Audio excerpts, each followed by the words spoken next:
Welcome to the December 9th, 2024 meeting of the Zoning Subcommittee of the Revere City Council. Please rise and salute the flag. I pledge allegiance to the flag of the United States of America and to the republic for which it stands, one nation, under God, indivisible, with liberty and justice for all. Madam Clerk? Roll call of the members. Councilor Guarino Suaya. Here. Here. Councilor Kelly. Here. Councilor Novoselsky. Here. Here. Councilor Silvestri. Here. Here. And Chairman Zambudo. Here. Here. Quorum is present. First item on tonight's agenda is the application of Judith Palomino, 942 Winthrop Ave, Revere, Mass., requesting a special permit from the Revere City Council to enable the appellant to convert a non-conforming mixed-use structure comprised of 2 residential units and 1 commercial unit to a 3-family residential structure at 942 Winthrop Ave. I believe we're going to hold this till the end of the meeting. The applicant has not shown up. Next item, please. Next item is the application of Daniel Sika and Andrew Sika, Sika Family Realty Trust, 21 Green Street, Revere, Mass., requesting a planned unit development special permit to enable the appellant to construct an apartment building consisting of 29 one-bedroom units within the TED district at 21 Green Street. Gentlemen? Good evening, Mr. Chairman, members of the zoning subcommittee. I again present you the information that, for the most part, we presented to the council. So I'll make my Just for the TV audience, your name and address. attorney Larry Simeone, law offices of 300 Broadway, Revere, Massachusetts. Thank you. So with respect to today's meeting, what we've done is we've got 2 expert witnesses which will be testifying. One is to my left, Peter Blaisdell, and the other one is Doug Stravos, the architect. So basically, Mr. Chairman, we do represent Andrew Sika, trustee, and David and Daniel Sika, trustee of Sika Family Realty Trust and 21 Green Street Realty Trust. The property that we're dealing with is 21 Green Street. Okay. Thank you. The property we're dealing with is 21 Green Street. It consists of lot Part A, 2,875 square feet, and Lot Y, 4,960 square feet. The property combined is 7,996 square feet. The property was a single-family home, which was raised by my clients. The property is located in the TED district. TED district allows 25,000 square feet and 50 foot of frontage. The project itself and the applicant seek a special permit and for a planned unit development special permit to construct, as the clerk read earlier, 29 one-bedroom apartments, approximately 500 to 600 square feet apiece. In concert with the application for special permit, we filed a shadow study to every member of the council. The shadow study will be updated briefly to address some additional questions tonight. The project height, as agreed upon with the ward council, is 46 feet. The frontage of the building will be located on the Lee Burbank side. Again, the comments were required and asked for by the ward councilman, which we were allowed, which we agreed.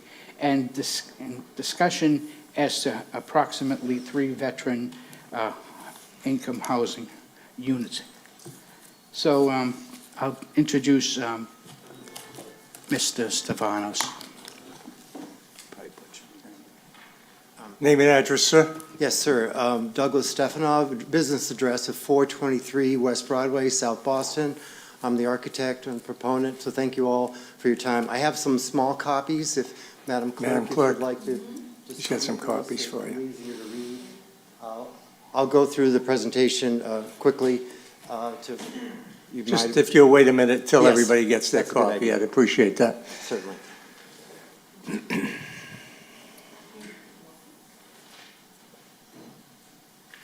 Thank you. They're double-sided, so just follow the sequence. So first of all, I'm here, thank you, Larry, representing the Sika family. A proposal to do a 5-story, 29-unit multifamily building on the property that's between Lee Burbank Highway and 21 Green Street. We haven't really got a Lee Burbank address just yet. But what I'll start off with is the ground floor plan. So we have a studio and 4 units on the ground floor. Obviously, the stairs, elevator, trash room, transformer room are all inside the building. The second floor is a little bit more spacious. That picks up the next single-bedroom unit. The other, there are 5. Okay, there are one-bedroom units on floors 2 through 5. So the second floor is typical for all the upper floors. There is roof access for mechanical purposes only. There's no intended occupancy for the roof. There is a little bit of, obviously, elevators require an overrun. So there's an elevator overrun and just the minimal head house to get to the condensers, which would probably be, or the mechanical equipment that would be on the roof. That's the plan of the elevation. We're proposing a brick base with a clapboard upper stories, 4 stories. The building is 49 feet to the roof, as you see in the drawing, crested with a cornice. We're trying to provide as much windows and light for the 1-bedroom units that allowed, obviously, the side walls are 3 feet back from the property line, so we're limited on 15% of fenestration or windows per floor, so we're pretty much right there. So that's the front. The sides are similar. Same materials. Bedrooms face the sides. There is occupancy on the ground floor. And the back, which faces Green Street, similar fenestration, windows, materials. And as you see, so I have updated the sun studies. So if you were to turn them from left to right, it goes 9 o'clock, 12 o'clock, 3 o'clock. So, and of course, the 3 main times of the year, summer, the equinox at the spring and the fall, and the winter. So as you can see, most of the shadows are cast. South is to the back of the building. So north is where the shadow is cast primarily on Lee Burbank Highway. And as you get to the end of the day, yes, I will admit it does cast a shadow on the neighbor. So I'm cognizant of that. And I'm not arguing that fact at all. So this is spring, fall. So obviously 9, 12, 3, excuse me. And then wintertime, as one looks outside, we have a short day for the sun, morning, noon, and of course the afternoon is dark. So apologies, but wintertime is dark. Are there any questions I can answer? Any members? Okay, no, thank you. So I would like to, Larry, do you want to speak to the civil? Sure. So I'll just introduce our civil engineer. I'm sorry, Peter. Peter, Larry, whatever you want to call No, it. no, no. It's fine. So take it away. Hi, everyone. For the record, Peter Blaisdell from Williams and Sparagus at 189 North Main Street in Middleton, Mass. Nothing really to see here other than there's no wetlands, there's no flood zone. We don't have to have any Conservation Commission filings here. All of our utilities will be connected on Green Street. There will be the lobby entrance on Lee Burbank Highway. As the architect mentioned, trying to keep the height down a little bit. Barring that, we did go through site plan review and we got some comments back, where as it was previously, about 98%, 97% of the site was impervious. We're trying to at least keep it about the same, maybe reduce impervious a little bit by putting some crushed stone or some bark mulch or some landscaping on the side. We did talk to Frank Stringy and the Site Plan Review Committee about doing a little bit of landscaping out on Green Street, which is a private way. They seemed okay with it for now. My understanding is that there was a vote about possibly changing the parking on Green Street to one way, so we'll have to see what the ultimate impact of that is, if it stays the same, or if they do want to have a little bit of landscaping on the street, a couple plantings, that type of thing. Beyond that, there's really no other issues here as far as civil issues, but if you have any questions, please feel free. Any questions for the civil engineer? No. Okay. Thank you, everybody. I see the ward councillor here. Joanne McKenna, Ward 1 Councilor. Thank you, Mr. Chairman. I just wanted to answer your question about Green Street. It was already passed, there's going to be one-sided parking, and it was already passed by the zoning, and then, traffic, I'm sorry. And then I'm trying to get permit parking 24 hours, 7 days a week down there. So that's the next Traffic Commission meeting, which is in January. So I just wanted you to know that. Thank you. Thank you. Okay, I believe we have some people from the audience that might want to take a couple of minutes, and I'll stress a couple of minutes. Name and address for the record, please. Sean Mackel, 18 Green Street. Thank you. I just want to ask a few questions about what was just said. He said the max height was 46 feet, and then when he explained with his boards, he said 49 feet. Can you check your markups to see what the max height is? He might have misspoke. He might have misspoke. It was 46, and then the doorway, I think, would probably be together, the roof would probably be All right. 49. I heard 49. I apologize. Not pointing fingers. Okay. And then secondly, I have a question, and this is not about, this is separate from what I had to speak on. I'm just reacting to what I just heard. Yeah. The green space in front of their property. Now, they say that's the back door, but it will essentially be the front door for residents. You can't have a front door on an off-ramp from a highway, okay? In that road, that greenway, it's in the road. It's not on their property. Their building is right up to the property line, and now they're taking more of the road to have a green space in front of their back door. It makes no sense. If anyone goes out there and actually goes to Green Street, and if parking is on this opposite side, which it sounds like it is, which is great, the road is so narrow as it is, and now they just made it even narrower. They just made a bottleneck at the road. It makes no sense. I don't know who's approving this, but as a resident, it makes no sense. So please take that in. You want to address that?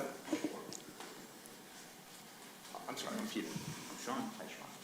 Mr. Chairman, again, when we were first doing this, we didn't know that they were going to be changing the parking from one side to the other. It is a private way, it is narrow. However, the city, as you know, likes to add some plantings and that type of thing. At the time, it was brought up from the Site Plan Review Committee that vote would be coming down the road, so I'm not sure of the ultimate impact on this. It does make sense sometimes when the city wants to, remove impervious area and add in some landscaping. It may not be ultimately what the city wants to do here now that the Traffic Committee has changed it. So that being said, I'm going to revisit that with the city planner and see if they still want to do it. But the other reason it was brought up about possibly doing something is to discourage anybody from parking there. So Right. if we take away because right now, everybody pretty much parks, Right, but that'll be the side of the street that no parking is I would allowed, assume correct? so. So Yeah. we were trying to put that in there Okay. to discourage the parking issue. And if it turns out the city doesn't want it, we'll revise the plans with no Okay, difficulty. so that's to be decided later. I don't think that affects the project in any Not in that regard, sir. dramatic way. Thank you, Chairman. Okay, now you can, So, my backstory is I'm a resident, but I'm also a resident architect. Yes. Sorry, I turned that off on purpose. So, I'm a resident, live across the street, I'm also a registered architect, all right? So I'm looking at this as a professional. And in looking at their shadow study, the shadow study they showed tonight is a little more accurate, it still seems a little off, but the one that I looked at, they were using plan north as north, not true north, okay? I'm gonna explain myself.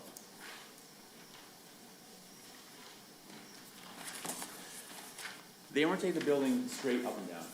So they use north as the top.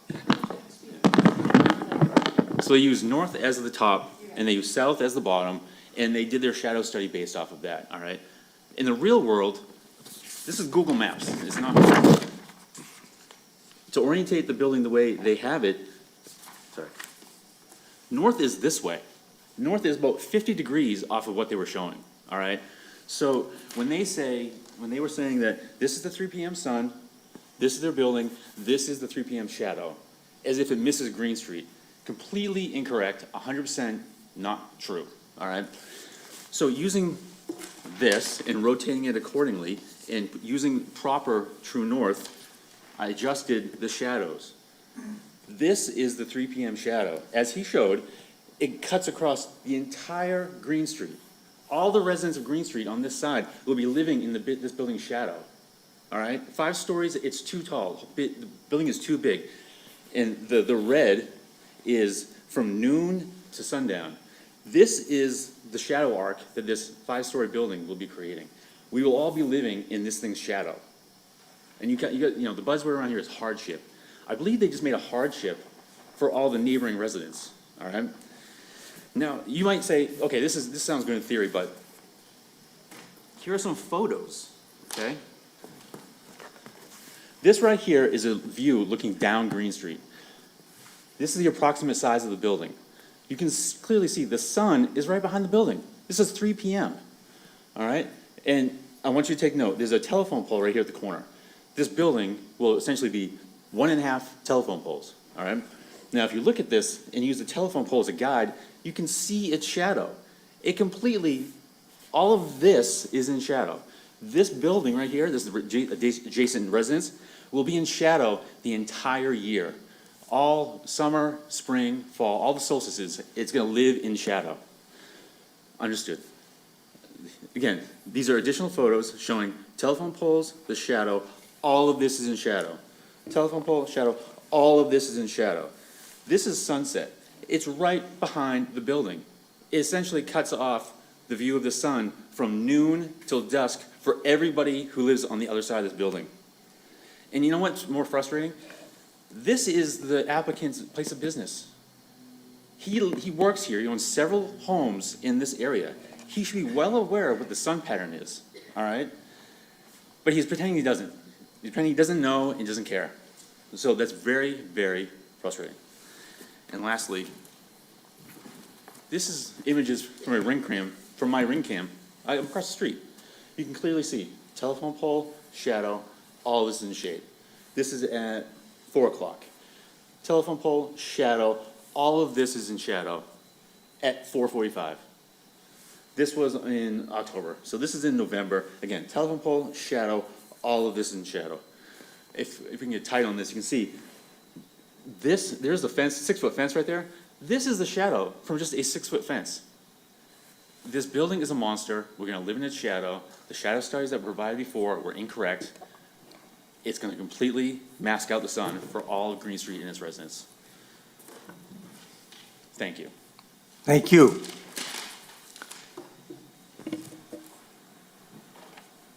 I don't suppose you want to address that? Yes. Okay. Question? Counsel? Counsel Silvestri. For anyone that could answer, was True North used in the study? When you used this study, did you use the north or did you use True North on a map? So the studies you have today are adjusted, what you see in the plan, we orient the drawings so the building's square, you have like what they call a project north. True north is like 30 degrees off to, if you're looking at the plan to the right. These plans that you have are adjusted. They also, we didn't get into well, as he would know, the angle of the sun in the sky, called the azimuth, right? So the angle of the sun obviously gets lower in the fall and the winter and higher in the spring and summer. So I still stand by what I gave you today as being as accurate as I can produce. So that's all I can say. And, I'm not saying there's no shadows, right? But the morning and the afternoon for most of the year are on Lee Burbank Highway. Thank you.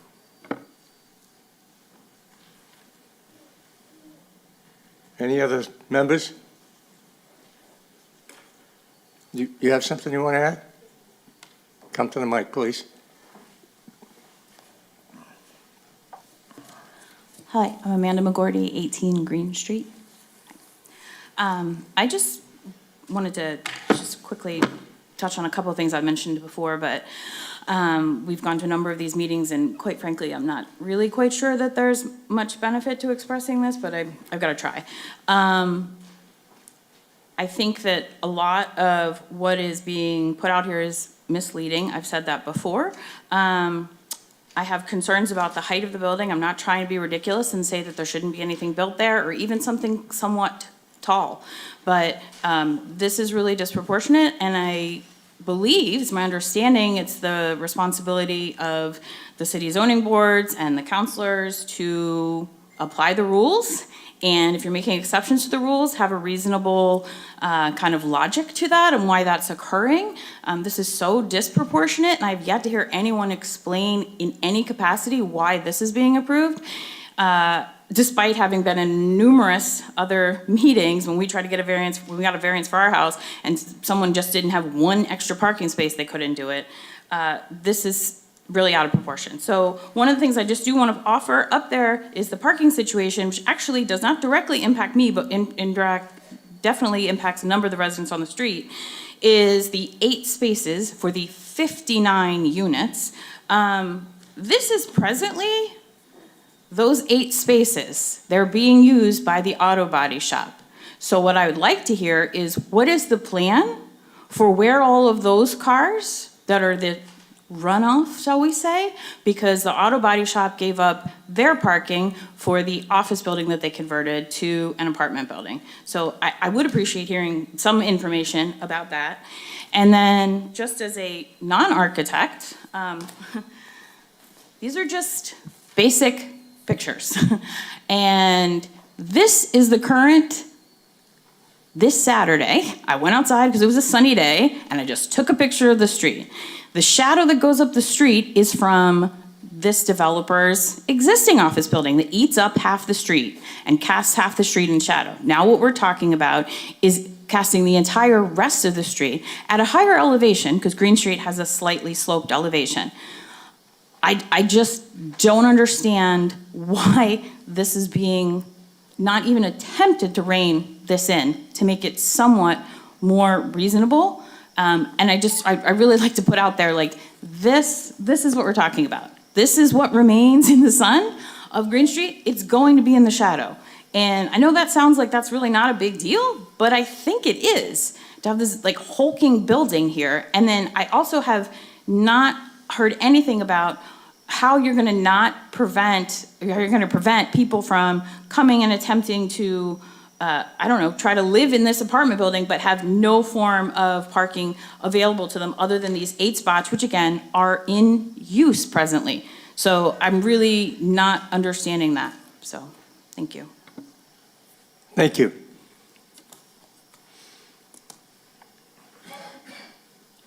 Council Silvestri. Yes, Counselor.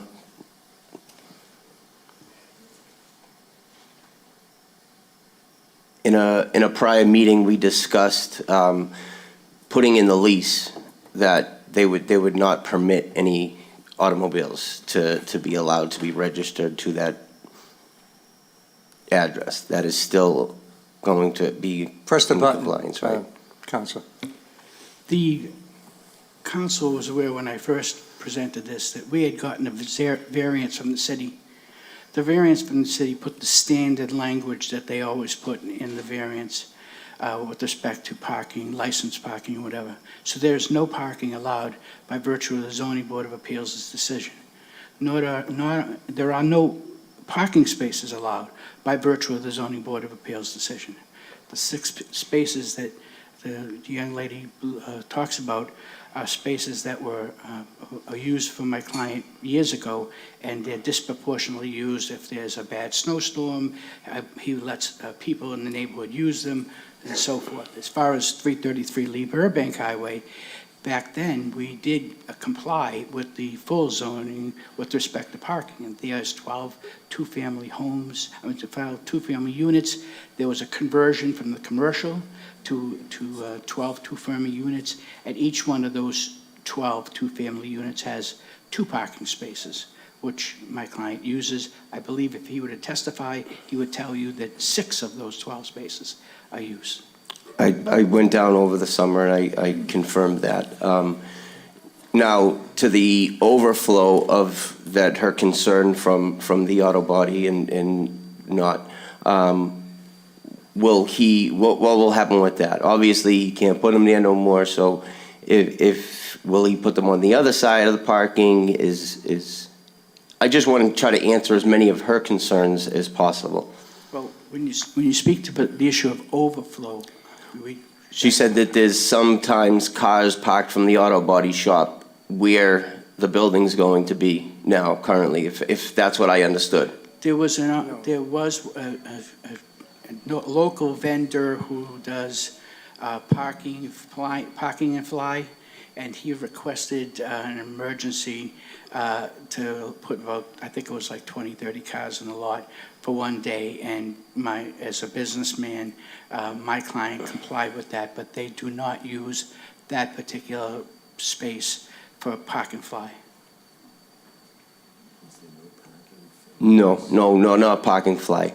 I think she said from the business, the auto body shop. The auto body shop has its own parking, and it also uses the excess parking spaces that are offered from the 12 units at 333 Lee Bearbank Highway. Okay. I As think- long as there's an understanding that they can't put them on the streets and around the areas once the development's done.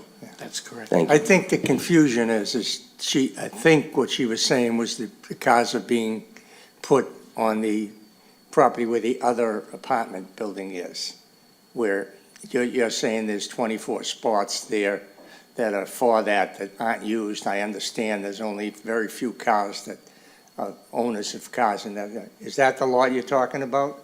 Or are you talking about the empty lot right now where the building is going to So- be built? I'm talking all of those things, I guess. The lot at the top of the street, if you want to think about it, the 8 spots that are being offered is currently used during the daytime, not at night. At night, the lot is, I would say, empty pretty much most of the time. During the day, it is filled with cars from the auto body shop. And then I also would like to put out there, the Park and Fly was not one day. It was been 6 months, every single week, and until I mentioned it 2 weeks ago in this meeting, and then they stopped parking cars there. I have video footage of it. So that's the kind of dishonesty that I'm talking about that keeps happening, that's very disconcerting about the follow through on this. Like, I hear there's supposed to be some positive things coming through. I really doubt that you'll be able to enforce things like the veterans housing that's supposed to be in this. I do not think that that will occur. It would be lovely if it did. I do not think it will occur. I will also say I left this meeting 2 weeks ago after this kind gentleman said to Councilor McKenna that there's 6 spots being used. There were 14 cars in there at 7:30 at night. There have been almost every night this week somewhere between 14 and 20 cars. So at the apartment building that's at the end of the street, and that's appropriate, that's fine. Those are the allotted spots. But it's very dishonest to say that that is mainly empty and there's 6 cars. That is not what is happening. Okay. And when you go during the day to see Green Street, I get it. Green Street looks like a ghost town because most of the people on Green Street work all day. Okay, thank you for your comments, but the one comment I will address that you said is we will hold them to the veterans. That is guaranteed. Should this pass, that's guaranteed. Those veterans units will be guaranteed. Is that correct? Councilor Novoselsky, you got something? Go ahead. Thank you, Mr. Chairman. Mr. Chairman, a couple of things I just want to clarify. Number one, I think there's 29 units there altogether, because I think it was mentioned there were 59, but I think it's 29, right? There are 29 units 29 one being bedroom. proposed, one-bedroom units, The between oth- 500 and 600 square feet. I'm not worried about that. The other question I have is relating to the parking. was it stated that in the lease, there will be no cars in the rental? That, the language of the zoning board of appeals' decision would be what we would go for. So if historically a landlord has that decision by the ZBA, then I would think that they would have to comply by showing the next tenant that they also do not have access to parking. But did the zoning board of appeals say you can't have cars, ownership of cars in the lease when they sign the lease? I don't know if it said lease. I just know that the decision, I don't have it in front of me, said that there'll be no licensed parking, permit parking, and so forth. So they- Standard language that they have historically used So over if there's the no last couple of permit years. parking, they will not get any permits to park on the street. That is correct. So, and I know their past experience, that decisions have been, in case where there's no parking, that they don't allow cars to be owned by the lessors. Again, I don't think that language was in the ZBA's decision, but if it is, it's fine. But I can't imagine my clients would sign a lease and give a person the right to park there, especially in light of the ZBA's decision. Yeah. Well, I'd like you to clarify that on the lease, the cars with the lease. So, Okay. thank you. Mr. Chairman? Mr. Chairman? Council President Cogliano. Thank you, Mr. Chairman. So generally with developments like this, there's a change to Title 10, and they're not allowed to get residential parking stickers. Normally, there's no language saying they can't have cars, but then the problem becomes, where do they park them? And they'll be getting ticketed and potentially towed every night. So I don't know if the language to not have a car is necessary, but they will not be able to get residential parking stickers, therefore not parking on side streets or anywhere in the city overnight. So, thank you. Thank you for that point of information. Any other members? Any other audience members? Seeing and hearing none. Madam Clerk. The City Council received several conditions submitted by the Project Review Board. Do you want those read into the record? Yes, please. The Project Review Board submitted the following conditions. The principal entrance of the structure shall be on Lee Burbank Highway. 2, a sewer connection and water connection permit must be obtained from the DPW for all new construction. The city engineer and DPW superintendent must review and approve the proposed sewer service and water service plan, as well as stormwater management plan and erosion control plan. The plan must be reviewed and approved by the fire department. Hydrant flow tests shall be conducted to determine the adequacy of both domestic and fire flow and for the proper sizing of domestic and fire flow service lines to the proposed project. Plans for the location of additional hydrants shall be approved by the Revere Fire Department. 4, the project proponent must pay a sewer mitigation fee, which is based on 10 times 110 gallons per bedroom times $1.30 per gallon. Based on the 29 proposed bedrooms, the sewer mitigation fee shall be $41,470. The sewer mitigation fee shall be utilized to remove inflow and infiltration from entering the sewer system and shall be paid to the City of Revere in 2 installments, 50% prior to the issuance of a building permit and 50% prior to the issuance of an occupancy permit.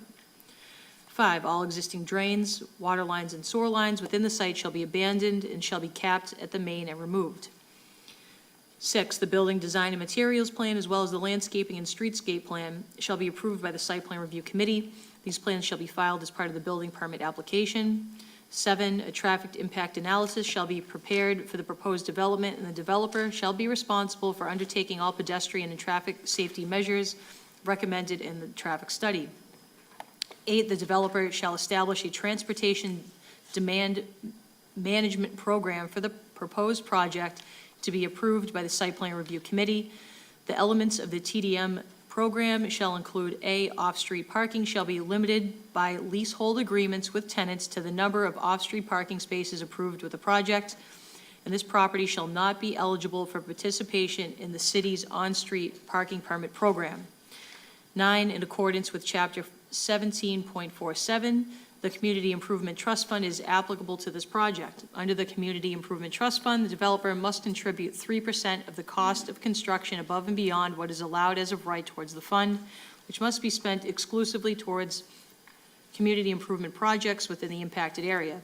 For the purpose of this special permit, 3% of the construction cost shall be based on the increased density of the project as a result of the FAR. Therefore, the CIT is established at $46,680. 10, the grading of the lot shall be such that no runoff is diverted to abutting properties. And 11, 3 units shall be designated as affordable units specifically for veterans' housing. Attorney Simeoni? Record, would also like you to adopt the request for findings of facts that were in the application. Historically, that's what we've done. You want to do it?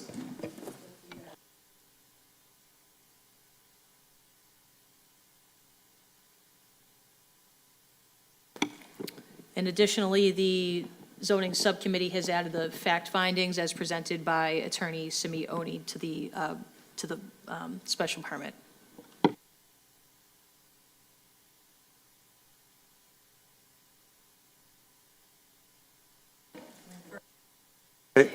Well, it has to be one or the other, right? So there'll be a roll call for a favorable recommendation. Shall the zoning subcommittee offer the city council a favorable recommendation to grant the planned unit development permit subject to the conditions of the project review board and the zoning subcommittee? Councilor Guarino Sawaya? Yes. Yes. Councilor Kelly? No. No. Councilor Novoselsky? Yes. Yes. Councilor Silvestri? Yes. Yes. And Chairman Zambudo? Yes. Yes, the PUD will be forwarded to the full city council with a favorable recommendation to be granted.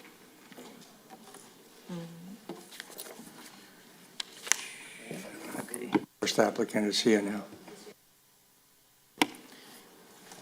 Back to the first application, Judith Palomino, 942 Winthrop Ave, requesting a special permit from the city council to enable the appellant to convert a non-conforming mixed-use structure comprised of 2 residential units and 1 commercial unit to a 3-family residential structure at 942 Winthrop Avenue. We have our Director of DEI here. Stephen Morabito. Just want to let you know, Mrs. Palomino will be having interpretation services by Stephen today. Okay, great. Good evening. Put the mic down a little bit so she can get it. Okay. So just briefly tell us what you're trying to do, which we already know, but we need you to do that for the record.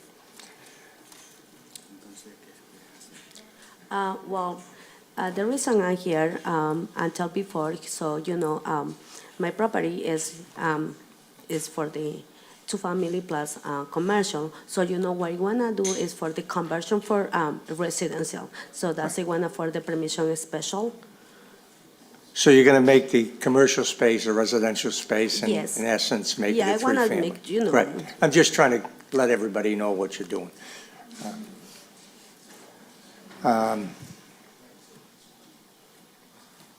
Anything else you want to add? Okay. There are 2 conditions. You want to read them, please? Site plan review submitted the following conditions for the special permit if it's granted. The special permit is for the alteration of a non-conforming structure for the conversion of a former store to a residential apartment within the neighborhood business district. The 3 residential units must be brought into compliance with building, plumbing, and electrical codes, as well as fire safety codes. So in essence, you know you have to make everything up to the current standards of each unit. So it's not just the one you're converting. All 3 have to come in compliance, and that may require a lot of work. All right. Just so you know that, that's what you're signing up for here. Okay, thank you, sir. Council President. Thank you, Mr. Chairman. Just for clarification, we're not changing the footprint of this property at all. We're not widening it, we're not making it longer. We're just going to all interior, and the special permit is just to change the use from commercial to residential, correct? Thank you very much. Yeah, okay, Thank you. Yeah, but that's for moment is my project. So you want to do, the truth, so so. We understand what you want to do. I just want you to understand what you have to do in order to make this legal. That's Yeah. okay. Mhm. Okay, great. Yeah, roll call on a favorable recommendation. Oh, sorry. It's all right. Counsel McKenna. Thank you. Councilor McKenna, Ward 1. Thank you, Mr. Chairman. I don't have a problem with this. I live right up the street, and it used to be a store, and, but they're not going to change anything, and they do have a driveway, so they can park. Thank you. Thank you. Okay, now we'll have a roll call on a favorable recommendation. Shall the zoning subcommittee offer the city council a favorable recommendation to grant the special permit subject to the conditions of site plan review? Councilor Guarino Sawaya. Yes. Yes. Councilor Kelly. Yes. Yes. Councilor Novoselsky. Yes. Yes. Councilor Silvestri. Yes. Yes. And Chairman Zambudo. Yes, Yes, this special permit will receive a favorable recommendation for the city council. thank you. Next on the agenda is Council Order 24-332, a request from Edgar Ospina, Ospina Family Trust, 53 Centennial Ave, to terminate the following deed restriction for the property located at 51 Centennial Ave. It'll terminate the condition that no residential and/or commercial building or structure for habitation and/or occupancy shall be constructed or placed upon the premises. The foregoing restriction shall be construed as a covenant running with the land as binding upon future grantees, heirs, executors, administrators, assigns, and transferees of said premises or any part or parts thereof. This restriction cannot be altered by any variance. Counselor? Good evening, Chairman Zambudo and city councilors. My name is Nancy O'Neill. I am an attorney located at 14 Proctor Avenue, and I'm here tonight on behalf of the applicant, Mr. Edgar Ospina of the Ospina Family Trust. And you can see his property here, that is 51 to 53 Centennial Avenue. So Mr. Ospina's request tonight is to lift a deed restriction on the property and construct a 6-unit addition. So this 6-unit addition is proposed at the vacant lot next door to the building, which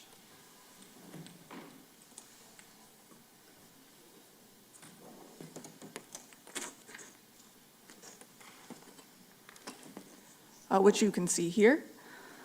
So the size and scale of that addition will be in line with the size and scale of neighboring properties. Within the same block, you have a number of 3-story multifamily and apartment buildings. And as you go into Fitzhenry Square, you have more multi-story multifamily buildings and apartment houses.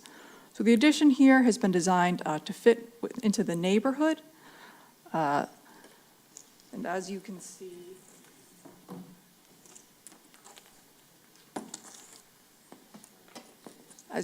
here, it is the same size as the building next door. A new unified facade is planned to unite the addition with the adjacent building. And this addition is going to brighten up an older corner of Fitzhenry Square and really improve this area. So not only will this project improve the aesthetics of this corner, it is going to increase safety. So in short, today's state-of-the-art fire safety systems and materials allow for denser construction than what was envisioned in the 1950s when the Revere zoning code was being written. So this addition will feature enhanced fire safety systems, including a full sprinkler system with combined sprinkler and standpipes, a fire command center in the lobby. The rear and side walls will be constructed with an hour fire rating, and there will be heat detectors in each unit. So the existing building at 53 Centennial Avenue will also be fully upgraded to current fire safety code requirements, and we'll also have a new set of code-compliant stairs at the side of the building. So the size and scale of the proposed addition are appropriate in terms of appearance, safety, and density. So this is exactly the type of building that you would like to see in the Shirley Avenue neighborhood. It matches the neighborhood size and scale, features code upgrades. It is a small addition with 6 units, matching what historically existed at the property, and it is transit-oriented. It is roughly 1,000 feet or a 4 to 5 minute walk from Revere Beach Station. So residents will be taking the train. There isn't going to be a traffic impact here. Building leases will contain clauses that cars are not allowed beyond the available spaces. The residents will not qualify for City of Revere parking passes. They will not be parking on the street. If they do, they will be towed. Again, this is a transit-oriented project, which is not putting more cars on the street. So projects like this are bringing foot traffic into the Shirley Avenue neighborhood. They are sustaining the numerous small businesses along Shirley Avenue. So the proposal fits with recent developments in the Shirley Avenue neighborhood and aligns with City of Revere planning goals for denser transit-oriented developments in Shirley Avenue, as outlined in the city's Next Stop Revere Master Plan.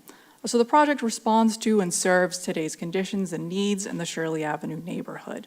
So the deed restriction currently on the vacant lot, which prevents construction, is impeding desirable and future uses.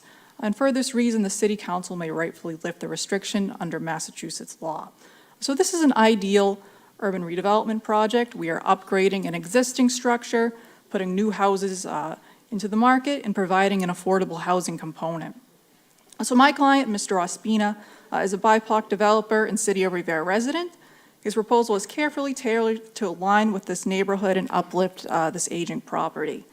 He has listened to his neighbors and the City Council who have called for affordable housing. He's prepared to dedicate one of the 6 units as a deed restriction 80% AMI unit for City of Revere resident veterans. So 1 out of 6 units, that's 16% affordability for this project, which is a larger percentage than most private projects we have seen in the city in recent years. So overall, this project is a desirable use of the vacant lot at 51 Centennial Avenue that responds to today's needs in the Shirley Avenue neighborhood. We are proposing a 6-unit building that is transit-oriented, providing foot traffic for the vibrant small businesses along Shirley Avenue, and importantly, providing 16% affordable housing, which will be dedicated to City of Revere veterans. So we would respectfully request that the council look favorably on the lifting of the deed restriction and the special permit application, and we are happy to answer any questions that you may have. Thank you.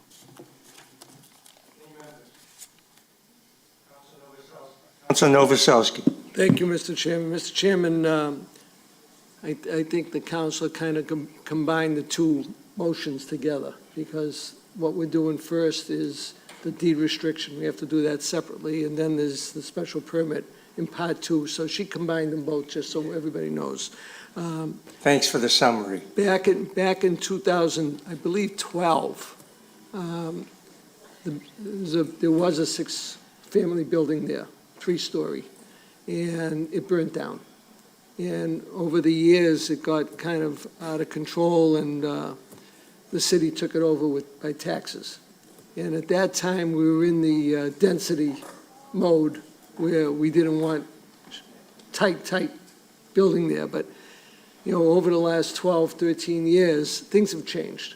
And I don't have a problem lifting the deed restriction in order to make this happen. And as far as the units are concerned, I think the building looks nice. I hope it doesn't take 2 years to do the whole thing, but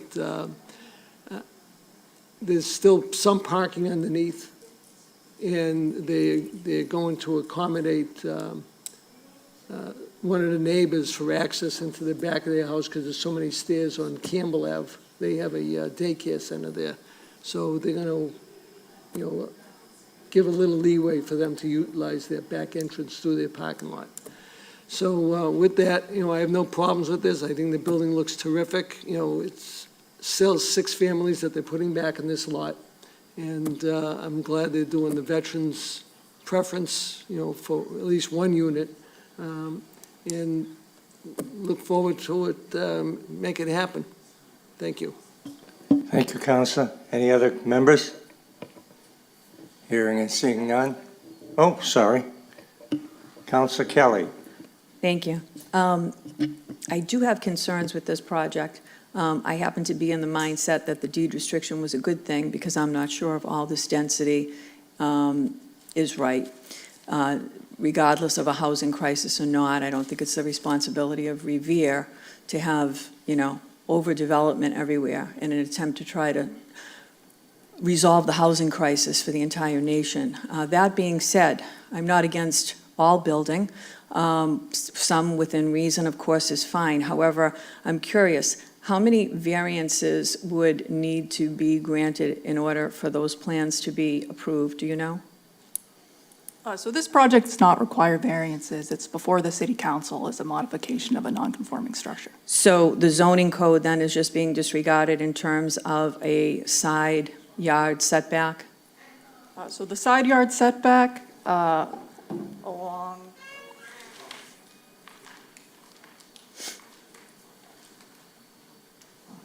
And the floor area ratio? so the side yard setback would be about a half foot along the side, and the floor area ratio for this district is not regulated. So this is RB, and there's no required floor area ratio Okay. in the RB district. And I'm sorry, what did you say the distance was between the? It would be about half a foot. I have also the. Half a site foot? plan here. To the property line. Okay, so 6 inches from the lot line? The face of the building to the lot line is 6 inches, and that wall has no openings on it for building code, and there's also a mandatory 1-hour rated firewall, Okay. plus sprinkler system. Okay, and you referred to them as houses when you were speaking, but these are apartments, let's be clear, correct? That's correct. Okay. Apartments. And also, just for clarification, you said you're at 14 Proctor Ave. The name of your firm, though? The name of my firm is D'Ambrosio LLP. Thank you. And I'm Joseph Luna, the project architect. Thank you. Council Silvestri. Thank you, Counselor. And I think this is a good project. And although it is not on us alone to solve the housing crisis, as a gateway community, we do benefit from the state of Massachusetts hundreds of thousands of dollars by putting development like this by train stations. And that's how we get a ton of money and support from the government in the state. And we are part of that solution. No, it's not up to us solely, but we are part of the solution. So I welcome projects like this, and thank you for doing the veterans housing. Any other members? Any audience members? Hearing and seeing none. We're going to do this in two parts, Madam Clerk, or? Yes, because it's two. Right, okay.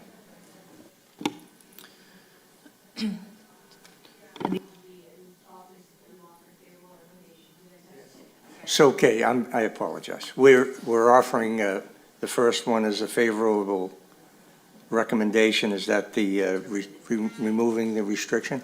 Okay. Shall the zoning subcommittee offer the city council a favorable recommendation to terminate the deed restriction as requested for 51 Centennial Avenue? Councilor Guarino Sawaya? No. No. Councilor Kelly? No. No. Councilor Novoselsky? Yes. Yes. Councilor Silvestri? Yes. Yes, and Chairman Zambudo? Yes. Yes, the deed restriction has received a favorable recommendation to be terminated. There are several conditions that were submitted by the Site Plan Review Committee. Would you like to read those into the record? Okay. 1, fire separation shall be provided, which will require that the structure be set back at least 5 feet from the side property lines and 10 feet from the rear property line. All existing units shall be brought into compliance with current building, plumbing, electrical, and fire safety codes. A sewer connection and water connection permit must be obtained from the DPW for all new construction. The city engineer and DPW superintendent must review and approve the proposed sewer service and water service plan, as well as stormwater management plan and erosion control plan. The plans must be reviewed and approved by the fire department, including any additional measures deemed necessary for fire safety. Hydrant flow tests shall be conducted to determine the adequacy of both domestic and fire flow and for the proper sizing of domestic and fire flow service lines to the proposed project. Plans for the location of additional hydrants shall be approved by the Revere Fire Department. The project proponent must pay a sewer mitigation fee, which is based on 10 times 110 gallons per bedroom times $1.30 per gallon. The sewer mitigation fee shall be based on the additional bedrooms proposed. The sewer mitigation fee shall be utilized to remove inflow and infiltration from entering the sewer system and shall be paid to the city of Revere in 2 installments, 50% prior to the issuance of a building permit and 50% prior to the issuance of an occupancy permit. Concrete sidewalks with granite curbing shall be installed along the full frontage of the property, including the planting of street trees as required by the Site Plan Review Committee. All existing water lines, drains, and sewer lines within the site shall be abandoned and be capped at the main and removed. The building design and materials plan, as well as the landscaping and streetscape plan, shall be approved by the Site Plan Review Committee. The developer shall establish a transportation demand program for the proposed project to be approved by the Site Plan Review Committee. The elements of the TDM program shall include off-street parking shall be limited by leasehold agreements with tenants to the number of off-street parking spaces approved with the project. The leasehold agreements with tenants shall state that the parking charge will be included in the apartment lease. This property shall not be eligible for participation in the city's on-street parking permit program, and the project shall provide for bicycle parking in the garage at no additional charge to the tenants. In accordance with Chapter 1747, the Community Improvement Trust Fund is applicable to this project. Under the CIT fund, the developer must contribute 3% of the cost of construction above and beyond what is allowed as of right towards the fund, which must be spent exclusively towards community improvement projects within the impacted area. For the purpose of the special permit, 3% of the construction cost shall be based on the increased density of the project as a result of the increased FAR. One unit shall be designated as an affordable unit at 80% AMI for veterans housing. And that was it. So, shall the zoning subcommittee offer the city council a favorable recommendation to grant the relief requested subject to those conditions? Councilor Guarino Sawaya. No. No. Councilor Kelly? No.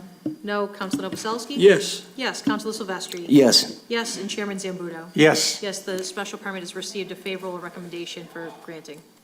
No further business. That concludes the zoning subcommittee for December 9th, 2024. Thank you all.